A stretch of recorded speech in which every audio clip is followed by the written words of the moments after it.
شوێنی واژۆکردنی ڕێکەوتنامەکەی گۆڕان و یەکێتی هەیە. من چ زانیاریی نوێت لایە؟ بەڵێ خاوەن تا ئێستا قادر حەمەدجان ئەندامی دەستەی کارگەر و سەرۆکی لیژنەیەکێتی، ڕەفەت عەبدوڵڵا ئەندامی مەکتەبی سیاسی، فەرید ئەسەسەر ئەندامی سەرکردایەتی ئەمانە گەشتوتە ماڵی تاڵەبانی، بەڵام هێشتا نەوشیروان مستەفا هەر لە ماڵەوەیە ڕێنەکەوتووە بۆ ئێرە.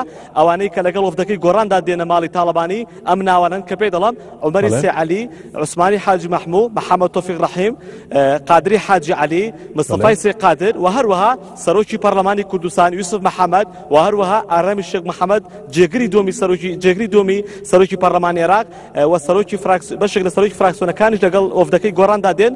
12 کەسن بە ژمارە ئەو زانایانی کە بەدەست من گەشتووە و تا ئێستا نەوشیروان مستەفا ئەمین لە ماڵەکەی خۆیەتی ئەو کەسانیش کە لەگەڵایەتی هەر لە ماڵەکەی ئەون و ڕێنەکەوتون. ئێمە لێرە چاوەڕوانی هاتنەکەی وەفدەکەی گۆڕان دەکەین کە پێدەچێت پاش چەند خولێکی تر ئەوان ڕێبکەون و بگەنە ماڵی تاڵەبانی لە شاری سلێمانی. وەفدەکەی یەکێتیش تا ژمارەی کەمیان هاتووە، هەرچەندە بۆ کاتژمێر یەک چەند خولێکیشی ماوە، بەڵام لەم چەند کاتژمێرەی کۆتاییدا پێدەچێت پەیتا وەفدەکەی یەکێتی و وەفدەکەی گۆڕانش بە دوایەک دابێن. بەڵام ئەوەی کە هەیە هێشتا بەشێک لە وەفدەکەی یەکێتی گەشتووە و ئەوانەی تر ماون کە بێنە ماڵی تاڵەبانی. ئێمە لێرە دەبین ئەو وەفدانی کە دێنە ئێرە چ وەفدەکەی یەکێتی چ وەفدەکەی گۆڕان ئەگەر لێرەوە بێن ئێمە دەیان بینین.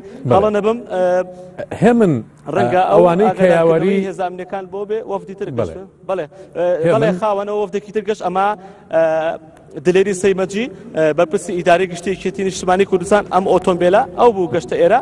ئێمە هەوڵ دەدەین لە کاتی هاتنی وەفدەکە من لەبەرەوەی تۆ ئۆتۆمبیلەکان دەبینی بەڵام جامیان ڕەشە ناوەکانیان نازانی، من لێرەوە ساڵم بۆی ناوەکانیان بزان و تۆ ئاگدار بکەمەوە لە ناوی. بەڵێ زۆر باشە. هێمن بەپی زانیاریەکان ئەو کەسانی یاوەری نەوشیروان مستەفا دەکەن بۆ گەیشتن بە ماڵی تاڵەبانی، هیچ زانیاریەکە دەسەر ناوەکانیان هەیە تا ئێستا؟ بەڵێ خاوەن ناوی بەشێکیان نەموت، هەر ئەوانەیە کە من ناوی بەشێکیان تەنها ئەوانن کە ناوەکانیان تێنا پێشکەمێک. بەڵێ بە من و بە پێ و زەنەرەنی کە دەست من گەشتووە ئەو چەند کەسن 12 کەسن وەفدەکەی گۆڕان تا ئێستا بەم شێوەیە. هێشتا ئەو زەنەرەنی کە لایەمە بەم شێوەیە کە ئەو ناوانەش کە ناوی بەشێکم لەوانەوت کە سەرۆکی پەرلەمانی کوردستان بەشدار دەبێت لە وەفدەکەی بزوتنەوەی گۆڕاندا. پێدەچێت پاش چەند خولێکێک بگەنە ئێرە، چونکە دەباشان و شوێنی حەوانەی نەوشیروان مستەفا کە گردی زەرگەتەیە ئەنی بینەکەیان زۆر نییە کاوان ڕێکۆن پاش چەند خولێکێک لەوانە بگەنە ئێرە. بەڵام خاوەنە مێ شتێک پێ بڵم ئەگەر وەفدەکەی ئەوان لەم ڕێگایەوە بێت بێگومان ئێمە دەیبینین و وێنەی کاروانی ئۆتۆمبیلەکانی چ وەفدەکەی یەکێتی چ وەفدەکەی گۆڕانیش دەبینین. بەڵام دەرگایەکی تریش هەیە بۆ ماڵی تاڵەبانی لە پشتی پشتەوەیە. بەڵام ئەوەی کە هەیە تا ئێستا ڕێگە پێدراوە بە میدیاکان لێرەوە دەتوانین وێنەی وەفدەکانی گۆڕان و یەکێتی بگوازینەوە. لێرە ئێمە چاوەڕوانی هاتنی وەفدەکان دەکەین. هێزە ئەمنیەکان لێرە ئەوانش ئامادەکاریان کردووە بۆ هاتنی وەفدەکان. پۆلیسی هاتوچۆ لێرە هەیە بۆی لە کاتی گەشتنی وەفدەکاندا ئەو جادەی کە هەیە جادەی دەباشان لێرە ئەو جادەکە قەت دەکەن تاوەکان. ئەوەی کە بینرا ڕاستەوخۆ ئەندامانی وەفدەکەی یەکێتی بە جیاجیا خۆیان کرد بە ماڵی تاڵەبانیدا، پێ دوایە وەفدەکەی گۆڕانیش بە هەمان شێوە بێت یان پێکەوە دێن بە پێی زانیاریەکانت؟